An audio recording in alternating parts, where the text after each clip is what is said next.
Welcome back. How tasty does this look? Some of it, though, is better than others. A disease, if you eat it incorrectly, can affect you. It affects 1.7 million Australians, in fact, and the effects of diabetes are often thought to be irreversible. World-renowned nutrition and fitness expert Mark Macdonald is here this morning with his tips on how you could actually beat diabetes for good. And it's a big round of applause for Mark, all the way from Georgia. How are you, my friend? Hello, Deborah, Carl. Thank you for having me, man. We did a great hug before, too. Hey, we hugged in the break because when I see a man who is convicted... No, not convicted. Anything you want to tell us? Who has conviction in this regard, it's great to see. Tell us what we need to know. Yeah, well, the first thing is I created Zen Project Date exclusively for Jeunesse Global to end the dieting madness and really change our relationship with food. What's wrong with dieting? So dieting focuses on deprivation, starving yourself, and it's not something you do for the rest of your life. So if you can envision, instead of using food to lose weight, Carl and Deborah, imagine using it to create hormonal balance by eating PFC every 3, which is simply eating a balance of protein, fats, and carbohydrates every 3 hours in the right balance. So that can reverse the effects of 100%. Really? Yeah, well, because this is the funny thing. We were all babies once, right?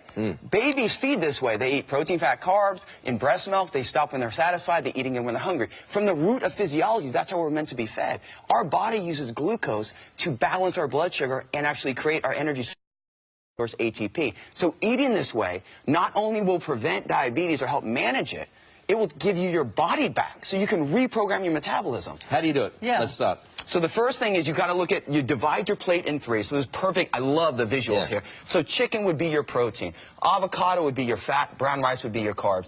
Look at that portion right there. Then you'd have your eggs, that's protein and fat. And then you have your apples as your carbs. And then right there, filet, beef would be protein and fat. And then you have your rice and some asparagus. Simply balancing your plate and dividing it into 3. So rather than having that meal in one go, you divide it over the course of 3 hours. Yeah, so every 3 hours you'd eat, because this is what happens. How many times have we skipped a mid-morning meal or that mid-afternoon you crave sugar? It's because your blood sugar drops and your body can't use fat for fuel, burns muscle, so it panics. So you saying these are examples of breakfast, lunch, and dinner, or you just do this every meal? So this could be a breakfast, this could be a lunch, this would be a dinner, but yeah, you would eat this way. You could do Greek yogurt, which could be protein and carbs, and then you could throw some berries in that with some nuts. So basically, you find your favorite protein, fats, and carbs all here, and then you learn how to balance it. Where did the chocolate and the sugary drinks come in? Can you still have those? Yeah, so I'm a big fan. You should never not eat the food you love. You have to eat your food you love. That's why I like you.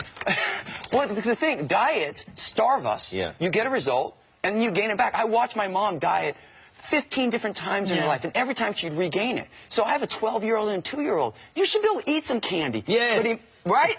Give a cheer for that. But imagine this. My son Hunter, instead of just eating the sweets or the lollies, he throws in a piece of string cheese, which slows down the rate of the blood sugar spike, and he can have some sweets and lollies, but less of it. Because there seems to be a big focus on fasting and trying to sort of cut down on foods. That's a big thing, the 4x3 diet and all the rest of it. But you're talking more about grazing. Yes. So imagine this. The 2 questions you have to ask yourself. Is it based on physiology, and can I do it for the rest of my life? Who's going to cut out carbs or fast for the rest of their life? That's a dieting mindset. The key is to focus, go back to the root of physiology. Learn your foods, balance your blood sugar. When your blood sugar is balanced, you release your stored fat, and you will permanently achieve the results. Gee, it's good. For the kids and for you. What about if you feel yourself, you know, in the wee small hours of the afternoon? Which is usually about 3 p.m.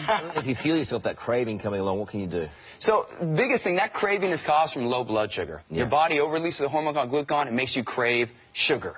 So the biggest thing is, if you eat this way, you won't have that craving. But if you do, if you have that, you can do that, have some protein with the sweets. Sugar, maybe. Yes. Or you can simply get a nice little balance, like some Greek yogurt with some nuts and some berries. Oh, yeah, just do that. And what about the sugar tax issue? Because that's a big one that's being talked about. Yes. I am from America. I am against the sugar tax. Really? Because, that is not how you change behavior.